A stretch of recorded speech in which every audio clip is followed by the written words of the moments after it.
Assalamualaikum warahmatullahi wabarakatuh. Saya Sally. Di video ini saya akan coba membahas terkait pembuktian kebenaran dari algoritma iteratif multiply yang tidak sempat dibahas di kelas ya. Oke, kita mulai. Saya harap kalian sudah tidak asing gitu ya dengan algoritmanya. Ini sudah ada di slide sejak dan kalian sudah lihat sejak minggu lalu harusnya. Oke. Nah, apa yang harus kita lakukan ketika kita ingin membuktikan kebenaran gitu kan ya? Nah, yang pertama mungkin kita harus state claim kita apa gitu. Emang kita mau membuktikan apa sih gitu ya? Oh, membuktikan kebenaran. Membuktikan kebenaran apa? Membuktikan kebenaran dari algoritma yang saya punya. Nah, sekarang algoritma yang dipunya apa? Ini algoritma multiply gitu. Jadi saya akan melakukan klaim terhadap sesuatu yang saya anggap benar gitu. Saya menganggap ini benar. Kemudian step selanjutnya adalah saya akan membuktikan bahwa memang yang saya anggap benar itu memang benar gitu. Ya, gitulah ya. Nah, ini klaimnya, sebentar. Klaimnya mudah gitu ya. Saya hanya tinggal baca sebenarnya itu ya di fungsinya. Fungsi yang baik itu biasanya ada komentarnya seperti ini gitu ya. Oke. Klaimnya adalah bahwa fungsi multiply gitu yang sudah saya buat gitu, yang saya punya dengan input di parameternya y, z itu akan menghasilkan returns. Nah, akan mengembalikan hasil dari perkalian y dengan z gitu ya. Ini yang kedua input ini gitu. Dengan domain di mana y dan z-nya ini adalah anggota dari natural number, dari bilangan asli gitu ya. Klaimnya udah gitu aja gitu ya. Jadi saya mengklaim bahwa fungsi multiply yang saya punya, yang punya input y dan z itu pasti akan mengembalikan hasil perkalian dari y dan z itu gitu. Di mana y dan z-nya itu adalah anggota dari bilangan asli. Oke. Nah, setelah kita melakukan statement tersebut, setelah kita mengklaim terhadap hal yang kita anggap benar, maka kita harus membuktikan gitu kan ya. Tahap pertama untuk membuktikan klaim itu adalah kita harus mengumpulkan fakta-fakta yang ada di dalam algoritma kita untuk mendukung pembuktian kita nantinya. Oke. Kita harus mengumpulkan fakta gitu ya untuk membuktikan kebenaran kita. Maka fakta yang pertama kali yang paling mudah kita dapat tulis itu adalah fakta yang ada di iterasikan atau sebelum kita masuk ke dalam loop gitu. Nah, ini ada apa aja? Variabelnya ada x gitu ya, faktanya ada fakta x, kemudian ada fakta y, kemudian ada fakta z gitu sebagai input given gitu ya, nilainya given. Oke, kita tulis ya. Berarti x di saat sebentar. Beda warnanya. X saat sebelum masuk iterasi gitu ya, itu nilainya ada 0 gitu. Kemudian ada y 0, ada z 0 yang nilainya given, kita nggak tahu berapa gitu. Yang jelas dia pasti bilangan asli, entah itu 5, entah itu 7, entah itu 8. Tidak tahu, pokoknya saya dapat nilai itu gitu ya. Kita boleh tulis y 0 sama dengan y, z 0 sama dengan z, tapi saya memilih untuk tidak menulis saja gitu ya, supaya terlihat bahwa nilai y0 nilai y pada saat iterasi ke 0 ya y0, nilai z pada posisi iterasi ke 0 ya z0 aja gitu. Oke. Nah, selanjutnya setelah di sini gitu ya, saya akan masuk dalam iterasi gitu. Jadi saya pengen tahu nih nilai x ketika di iterasi ke-1, ketika di iterasi kedua, ketika di iterasi ketiga, 4, 5, 6, 7, banyak gitulah ya sampai ke sana. Saya kan tidak mungkin nulis satu-satu, jadi saya ambil saja variabel. Kita pakai variabel yang tidak ada namanya di sini, misalnya j gitu, atau i gitu juga boleh gitu ya. Untuk j ini untuk menunjukkan bahwa dia ada di iterasi ke-1, atau j itu bisa juga iterasi kedua, atau j itu bisa juga iterasi ketiga dan seterusnya gitu ya. Biasanya supaya tidak terlalu panjang kita nulisnya ketika j-nya lebih dari 0 atau j-nya lebih dari sama dengan 1 gitu kan ya. Nah, berarti berapakah xj gitu ya? Berapakah X, nilai X ketika dia berada di dalam loop iterasi ke-1, iterasi kedua, iterasi ketiga. Jadi ini formulanya berlaku untuk seluruh iterasi dari awal sampai dia keluar loop gitu. Sampai saat sebelum keluar loop. Oke, kalau kita lihat XJ itu nilainya tergantung dari Z gitu. Ya.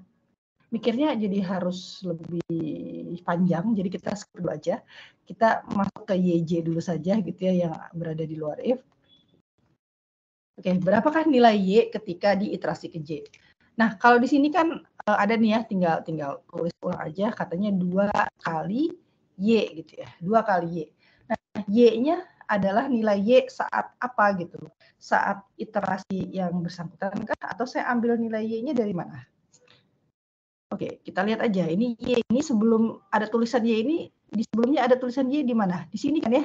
Nah, tapi kan kita tidak mungkin mengambil nilai Y yang ini kan. Ini kan baru mau kita setel gitu ya. Justru nilai Y yang ini tergantung dari Y yang ini gitu. Nah, coba kita lihat lagi sebelumnya gitu. Ada nggak setelan Y? Nggak ada kan ya? Karena tidak ada, berarti pasti nilai Y di sini adalah kita mengambil nilai Y dari iterasi sebelumnya, yaitu kelas yang sekarang J, berarti iterasi sebelumnya adalah J minus 1. Oke, ya. Dah, selanjutnya variabel lain yang ini nih, yang ada itu adalah Z gitu ya. Jadi kita tulis semua variabel yang ada di dalam loop. X ketika di iterasi ke-1 atau 2 atau 3 kita mau buat lagi juga formulanya. Itu katanya Z sama dengan Z dibagi 2 kemudian di-floor-kan. Ya, dibulatkan ke bawah gitu. Nah, sama pertanyaannya yaitu ini Z-nya Z yang mana gitu. Sama kayak kita ngecek sebelum statement Z ini ada Z yang mana lagi. Kita lihat di sini, oh ada ini gitu ya. Tapi ini kan nilainya ya tergantung dia gitu ya. Berarti bukan yang itu. Kita lihat ada nggak assignment Z sebelumnya. Tidak ada gitu ya. Berarti sama ini juga nilai Z yang dipakai adalah nilai Z ketika di iterasi sebelum yang sekarang. Karena sekarang YJ, maka sebelumnya J minus 1. Gitu. Ya. Oke. Terus ngapain lagi ya? Oh, ini ya, X ya. Udah habis kan ya? Y, Z, terus sudah nggak ada lagi assignment. Maka ya mau nggak mau kita harus menghadapi kenyataan untuk mencari nilai X walaupun mungkin dia sedikit lebih rumit daripada yang Y dan Z. Oke, sekarang kita lihat, saya pakai kotretan mungkin warna hijau gitu ya, supaya kalian tahu ini kotretan. Nilai X ini katanya yang tertulis di situ ya, nilai XJ itu sama dengan nilai X ditambah Y gitu kan ya. X ditambah Y. Nah, sama lagi pertanyaannya X yang mana, Y yang mana gitu ya. Nah, kalau di sini kan tidak ada assignment terhadap X, tidak ada assignment terhadap Y gitu ya, di sebelumnya. Maka ya sama ya, ini berarti nilai X sebelum iterasi sekarang, ya ini. Dan ini juga nilai Y sebelum iterasi sekarang gitu ya. Nah, tapi formula ini hanya berlaku ketika Z-nya itu ganjil gitu. Ketika Z-nya ganjil. Ganjil. Ketika Z apa ganjil, sama lagi kayak tadi gitu ya. Ketika Z apa ganjil, lihat ada assignment Z nggak sebelumnya? Nggak ada kan ya? Jadi ini ketika Z di iterasi sebelumnya ganjil. Nah, kalau ganjil, if ganjil kan berarti ada yang lain lagi ya, yang pasangannya adalah genap gitu. Nah, kalau Z J-1-nya genap, nilainya berapa dong gitu. Kalau lihat di algoritma tidak ada penyetelan X ketika Z-nya genap gitu.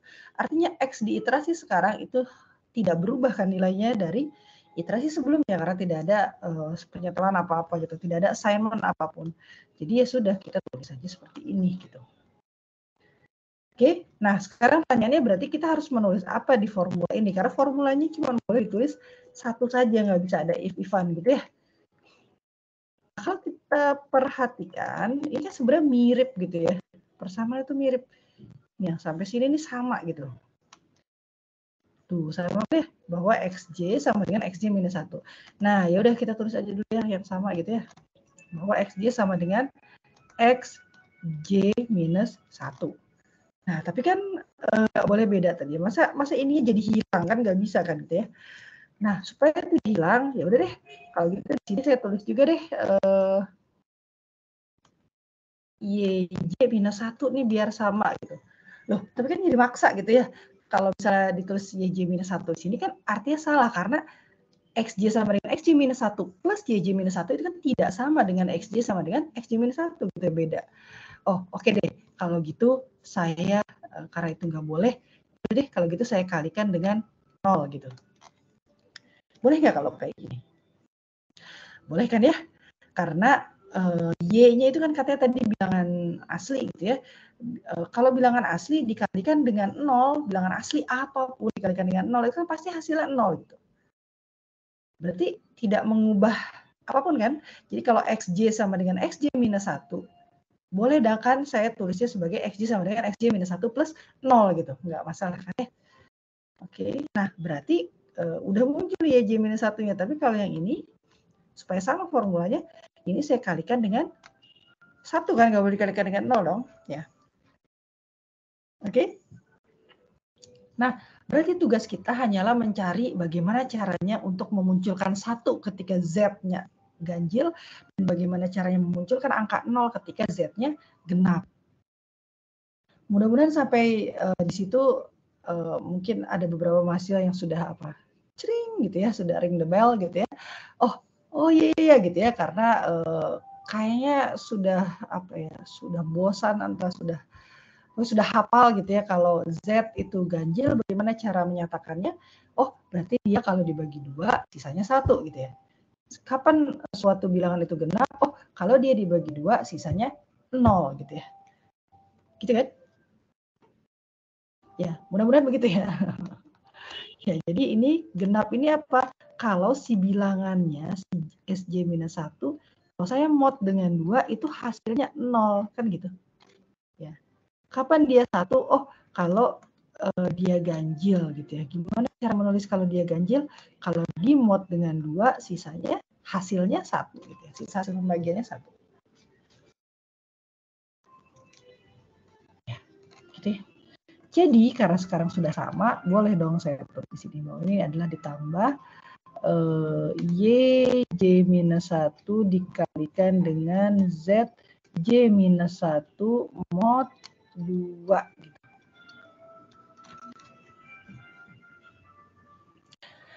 Kira-kira begitu ya, begitu dulu untuk di video kali ini ada klaim, kemudian ada fakta yang kita kumpulkan berdasarkan algoritma yang sudah kita miliki. Nah, di video selanjutnya kita akan coba lihat bagaimana cara menebak loop invarian yang yang menyatakan pattern dari loop gitu ya yang kita miliki dengan modal fakta yang sekarang di video kita sudah tulis. Oke, selamat pagi semuanya. Insya Allah kita ketemu di video berikutnya.